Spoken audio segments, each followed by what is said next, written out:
Hey everybody, it's your friend and your guy and your formerly favorite Linux gamer, Gardiner. Yes, literally, I am the Linux gamer, bro.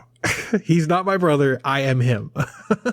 Now, you might well know that I am a very strong proponent of the Steam Deck. I have been making videos about it for the last couple of months. I mean, since they announced that the Steam Deck was going to be a thing. I've even been talking about it since before they announced it. I've been speculating about Valve making their own first-party console for a couple of years now. So to say that I am a fan of the idea would be an understatement. However, I think that it's very important to look at things that we're passionate about with a critical eye. And so that's why I wanted to make this video. I wanted to talk about the ways in which the Steam Deck could fail. So here are 5 ways that I think Valve's Steam Deck will potentially fail. Before we get started, why don't you hit that like button? It really helps the show out. If you like these videos and you like what I'm doing here, let's try and get to 5,000 likes. First up, we have broken promises. Valve have said that the vast majority of your Steam library is just going to work on the Steam Deck. I've heard this countless times, and that's a major promise to be making. I mean, there are 50,000 plus games on Steam right now. So the idea that, you know, all of these games are just going to work, or at least the vast majority of them are just going to work, is kind of absurd. Now, Valve have said that that's going to be the case, but I find myself questioning whether or not that's going to be an accomplishable goal. I mean, Proton can only be so compatible with Windows binaries, right? And most games don't have native Linux clients. But you know what? Valve have been delivering on that promise in a number of ways, right? Easy anti-cheat coming to Linux, not just Linux, but also Proton. These are major hurdles that have been in the way of proper Linux gaming support for years at this point. The problem is, though, it's kind of outside of Valve's control whether or not game developers will actually toggle on or update their games to support Proton and Linux games with their anti-cheat enabled. I mean, that remains to be seen. And I think that if the deck doesn't have the multiplayer games that most people are accustomed to playing on PC, well, then, you know, it's gonna fail. Furthermore, we've seen the Great On Deck verification system being set up. The fact is, that seems like a very straightforward and easy to understand badge system. There are 3 categories and one that says it hasn't been ranked yet. That makes perfect sense to me, and I think it will make sense to most people. However, if those rankings are not actually trustworthy, if they're not done with enough scrutiny for each title, and remember, there are 50,000 plus games on Steam, and that means every single game is going to have to be ranked by this system. You know what? I think that that's another way that the Steam Deck could fail if that system is confusing or unreliable. Most people don't understand the difference between Windows and Linux, or why a game might work on their PC but not on their handheld. Like, people don't understand those kind of things. So this has to be done right. And I think that Valve is doing it right because they're paying people in-house who they can train and make sure that we're all on the same page getting this done. If they had like crowdsourced this like they have done with many previous things that they've done, I don't think that this would be a reliable system, at least not as reliable as it has to be in order to get, consumer confidence behind it. All right, next up is Valve being Valve. Steam's revenue split right now is 30%. So if I'm a game developer, I take 70%. Valve takes 30% of all sales on their platform. 30% is kind of high when you look at other PC game retailers.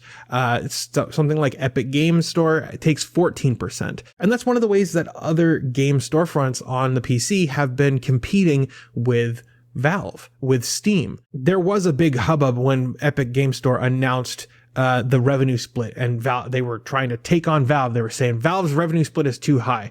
But Valve has stuck to their guns on that. And I think that as a platform holder now, not just of the PC storefront Steam, but also for the console called the Steam Deck, I think there is a case to be made to retaining that 30% revenue split. Xbox, PlayStation, and Nintendo all take 30% when it comes to sales on their platform, as do most retailers, honestly. But this is one of the many examples of Valve being Valve, just stubborn. For years and years, Valve was stuck in a self-destructive model of governance where there was no leadership and there were no roles of any kind in the company. And that lack of internal governance at the company led to stagnation and damaged reputation and just a general lack of anything being released besides updates to Steam. It also led to serious infighting between many of the team members there. While it seems like things might have changed for Valve, at least right now,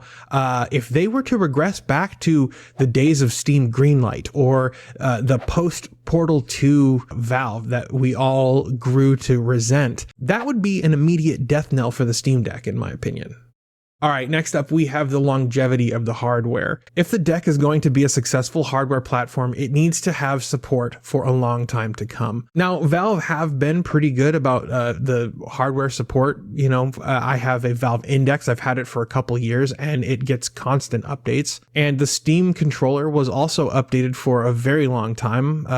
So the idea of having, some custom hardware from Valve, I think that it's going to be supported for a while. However, seeing as the deck is such a new and novel piece of kit, it is going to need support from Valve. They have a long way to go in terms of squeezing the most performance possible out of this machine. So first-party optimization and hardware support is going to be incredibly important for Valve and for the Steam Deck. And if the Steam Deck doesn't sell well initially, Valve could decide to not support the platform going forward. Or if the Steam Deck is seen as a success right out the gate and the profit margins on the Steam Deck are so thin, then there might be a desire for the company to push out a new successor to the Steam Deck. And if that's done too quickly or too frequently, that could also be a serious issue for the platform. So basically, if the deck is annualized, if there's new hardware every year or even every 6 months, and previous generations are rendered obsolete too quickly, then I worry about the longevity of the platform as a whole. All right, next up, we have no killer apps. Now, granted, if you have the Steam Deck, you have the majority of your Steam library at your fingertips. Not all of it, but a lot. And truthfully, the Steam Deck will live or die based on the software that's actually available for it. That much we've already established, right? But what would happen if the Steam Deck doesn't have a killer app? I mean, the Nintendo had Mario, and the Xbox had Halo. So what does the Steam Deck have? I mean, Valve has in their roster some of the most beloved and storied franchises in the world. Half-Life, Portal, Dota, Counter-Strike, and even Left 4 Dead, right? All of these games are incredible. They are loved by millions of people. They have crazy passionate and dedicated fans who do all kinds of things to keep the games alive. What happens if none of those titles get a new iteration for the Steam Deck? I feel like that would be a huge missed opportunity at the very least. I think that if Valve wants to secure the deck as an actual platform, a go-to platform for gamers, then they're going to actually need to release a new iteration of one of these franchises as at least a timed exclusive, only available on the deck, or maybe only available on Linux. That would be a huge win for the Steam Deck. Maybe not a death blow if none of these show up on the platform, but still a huge win nonetheless. All right, and finally, we have who is it for?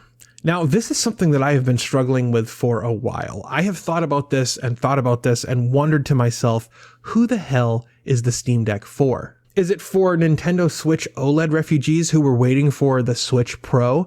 Is it for console gamers in general, people who are used to playing in the 10-foot experience, who are, looking for a portable way to play their games? Is it for PC gamers who are looking for a way to get away from their desk? Is it for handheld PC gaming nerds like Linus and myself? Or is it for Linux gaming enthusiasts? Is it for all of the above? In my opinion, the deck needs a clear demographic to be targeting when it comes to who is it for.